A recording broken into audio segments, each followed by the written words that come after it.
फिर वो बिना देर किए जोर जोर से मुझे फड़फड़ाने लगा। धीरे धीरे मुझे भी मजा आने लगा। वो इतनी बेरहमी से फड़फड़ा रहा था कि पूरा कमरा फचाफच की आवाज़ों से गूंजने लगा। वह अंधाधुंध धक्के मारता रहा और मैं मज़े में सहती रही। दोस्तों, मैं सोनल आज आपको अपनी कहानी सुना रही हूँ कि अपने पति का कर्ज चुकाने के लिए मैंने कैसे साहूकार को मज़े दिए। जब साहूकार पिछली बार अपना पैसा लेने आया था तो उसने मेरे पति के सामने ही मेरे साथ दबा के क्रिकेट खेला था और अगले महीने आने को कह गया था। 1 महीने का समय पूरा होने लगा था और मेरे पति पैसे का जुगाड़ नहीं कर पाए थे। वे केवल 6 लाख का ही इंतजाम कर पाए थे। इसलिए वे बहुत टेंशन में आ गए और मेरे पास आकर मायूस होकर बैठ गए। मैंने कहा, आप एक बार बात करो, शायद वह मान जाए। बात करने पर वह मान गया था। मेरे पति बोले, वह फिलहाल 6 लाख के लिए मान गया है और कुछ समय का टाइम और देने को तैयार है, मगर उसने कल पैसे लेकर तुम्हें भेजने को बोल रहा है। यह सुनकर मुझे समझ में नहीं आया कि मैं क्या बोलूं। एक तरफ मुझे मेरे पति की इज्जत बचानी थी और दूसरी तरफ मेरी प्यास कह रही थी कि उसके पास ही जाना है। पहले तो मैंने मना कर दिया, मगर मेरे पति नहीं मान रहे थे। वे बोले, बहुत मुश्किल से पैसों का जुगाड़ हुआ है, अगर नहीं पहुंचाएंगे तो बहुत दिक्कत हो जाएगी। हार कर मुझे अगले दिन शहर से बाहर एक गांव में पैसे लेकर जाना था। मेरे पति भी मेरे साथ गए थे। करीब 2 घंटे की ड्राइव के बाद हम लोग सही जगह पर पहुंच गए। मेरे पति पैसे लेकर उसे देने गए, तब तक मैं कार में ही बैठी थी। करीब 1 घंटे बाद मेरे पति मेरे पास आकर बोले, वो थोड़े थोड़े पैसे लेने से मान तो गया है, लेकिन उसकी एक शर्त है। मैं बोली, कैसी शर्त? मेरे पति चुप हो गए, लेकिन मैंने उनसे उगलवा लिया। उसकी शर्त ये थी कि जब तक हम उसके सारे पैसे नहीं लौटा देते, तब तक हर महीने में एक रात मुझे उसके साथ गुजारनी होगी। मैंने झट से मना कर दिया। मेरे पति इस बात से मुझ पर खफा हो गए और बोलने लगे कि महीने में एक ही दिन की तो बात है, मैं कोशिश करूंगा कि जल्द से जल्द उसके पैसे लौटा दूं। मैंने गुस्से में अपने पति से कहा, वह मुझे बुलाकर मेरी पूजा तो करेगा नहीं। वे मुस्कुराते हुए बोले, हाँ मैं जानता हूँ कि वह तुम्हारे साथ क्या करेगा, बस कुछ दिनों की बात है, और वैसे भी तुम उसके साथ एक बार क्रिकेट खेल चुकी हो, तो कुछ बार और खेलने में क्या हर्ज है। मैं बोली, एक बार आपके कहने पर कर लिया था। वे बोले, अभी भी तो मैं ही कह रहा हूँ न, मान जाओ ना। मैंने कहा, ठीक है, आप कहते हो तो मैं खेल लूंगी। मेरी रजामंदी जानकर वे खुश हो गए और बोले, आज तुम्हें यहीं रुकना होगा, कल मैं तुम्हें लेने आऊँगा। यह कहकर उन्होंने मुझे वहीं उतार दिया और कुछ पैसे दे दिए ताकि जरूरत पड़ने पर मेरे काम आ सकें। मैं कुछ देर एक पेड़ के नीचे रुकी रही, तभी वो लोग गाड़ी में बैठकर आए और मेरे पास आकर रुक गए। उस गाड़ी में कुछ लड़के और एक लड़की भी थी, जिसकी हालत कुछ ठीक नहीं लग रही थी। उन्होंने मुझे गाड़ी में बैठने का इशारा किया और मैं उनके साथ बैठ गई। कुछ दूर चलने के बाद हम लोग एक घर में आ गए। वहाँ उन लोगों ने मुझे और उस लड़की को उतार दिया और बोले, यह लड़की आपका ध्यान रखेगी, कुछ भी जरूरत हो तो इनसे बोलिएगा। इतना कहकर सारे चले गए। उस वक्त शाम के 5 बज रहे थे। हम दोनों घर के अंदर आ गए। मैंने उस लड़की से उसका नाम पूछा तो उसने अपना नाम तान्या बताया। वह चाय चढ़ाकर सीढ़ी पर चढ़कर बैठ गई। उसने एक झीने से कपड़े का घाघरा पहन रखा था। उसके अंदर उसकी चिड़िया साफ साफ दिख रही थी।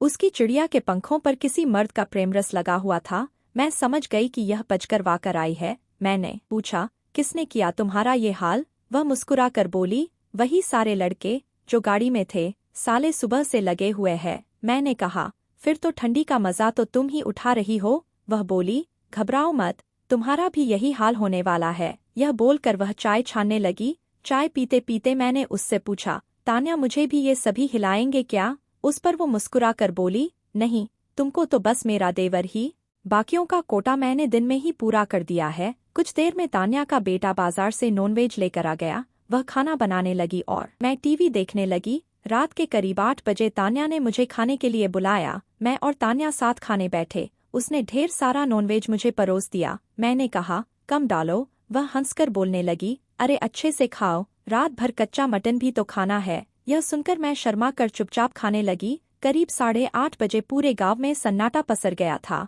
ठंडी का मौसम था तो सब अपने अपने घरों में बंद हो गए थे। तान्या सारा काम निपटाकर मेरे पास आई और बोली, चलो। मैंने पूछा, कहाँ चलना है? वह बोली, बस तुम मेरे साथ चलो। मैं उसके साथ घने कोहरे के बीच खेतों की पगडंडियों के रास्ते एक तालाब के पास पहुंची। वहां तालाब के बगल में एक मिट्टी का घर बना हुआ था। तान्या मुझे उसके अंदर ले गई। वह कमरा अंदर से काफी बड़ा था और उसमें एक बेड लगा हुआ था, जिस पर कंबल वगैरह सब था। तान्या ने मुझे बताया कि वह थोड़ी देर में आ रहा है। मैंने बोला, तुम्हारा देवर यह सब काम कब से कर रहा है? तान्या बोली, पहले मेरे पति और ये साथ काम करते थे। कुछ साल पहले मेरे पति की मौत हो गई, तब से इनकी मनमानी और बढ़ गई है। उनके हिसाब का पैसा वसूलने के लिए इसने मुझे भी सैकड़ों बार फड़फड़ाया है। जब उसने मुझे नहीं छोड़ा तो तुम्हें क्या छोड़ेगा? पैसे और दूसरों की पत्नी के अलावा उसे कुछ नहीं सूझता है। अगले कुछ मिनट बाद वह कमरे में आ गया और उसने दरवाजे में कुंडी लगा दी। वह तान्या के पास आया और बोला, भाभी आज बहुत ठंड है और रात भी लंबी है। इस पर तान्या बोली, ये नई है, थोड़ा प्यार से सर्दी दूर करना। वह हंसते हुए बोला, कोई नई नहीं है भाभी, इसको मैं पहले भी फड़फड़ा चुका हूँ। तान्या ने मेरी तरफ देखा तो मैंने हाँ में सर हिला दिया।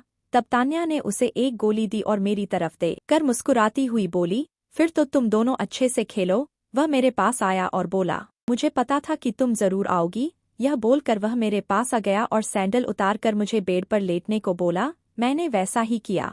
वह बोला, जब से तुम्हें फड़फड़ाया है तब से तुम्हारे बारे में ही सोचता रहता हूँ। यह कहकर उसने तान्या के द्वारा दी गई गोली को खा लिया। अब वह मेरे पास आ गया और बोला, तुम बहुत खूबसूरत हो। मैंने शर्माकर एक मुस्कान दे दी। फिर वो बिना देर किए जोर जोर से मुझे फड़फड़ाने लगा। धीरे धीरे मुझे भी मजा आने लगा। वह इतनी बेरहमी से फड़फड़ा रहा था कि पूरा कमरा फचाफच की आवाजों से गूंजने लगा। वह अंधाधुंध धक्के मारता रहा और मैं मजे में सहती रही। इस बार पिछली बार से ज्यादा मजा आ रहा था। सुबह 4 बजे तक हमने 9 बार क्रिकेट खेला, फिर हम सो गए। सुबह जब मेरी नींद खुली तो कमरे में मैं अकेली थी। घड़ी की तरफ देखा तो सुबह के 10 बजने वाले थे। कुछ ही देर बाद तान्या मेरे पास आई और मुस्कुराकर उसने मुझे चाय पकड़ा दी। उसने पूछा, कैसी बीती रात? मैंने कहा, वह एक दरिंदा है। वह मुस्कुराती हुई बोली, जैसा भी है, मजा बहुत देता है। मैं भी मुस्कुराकर बोली, हाँ, ये बात तो है। आपके मोहित ने मुझे मोहित कर लिया है। वह बोली, तुम भी कम नहीं हो। अभी तक जितनी भी यहाँ आई हैं, उनमें सबसे गोरी और सुंदर तुम ही हो। तुम्हारे साथ उसको बहुत मजा आया होगा। उसके बाद मैंने कपड़े पहने और तान्या ने मुझे अपनी स्कूटी पर ले जाकर बरेली छोड़ दिया, क्योंकि उसे भी वहां से कुछ सामान लेना था। इसके बाद तो मुझे अपने पति से फड़फड़ाने का मन ही नहीं करता। अब मैं अक्सर नए फड़के की तलाश में रहती हूँ। दोस्तों, इसके बाद मुझे किस किस ने फड़फड़ाया, यह सब अगली कहानी में बताऊंगी। दोस्तों, आपको मेरी कहानी कैसी लगी कमेंट करके जरूर बताएं। वीडियो पसंद आई हो तो वीडियो को लाइक और शेयर करें।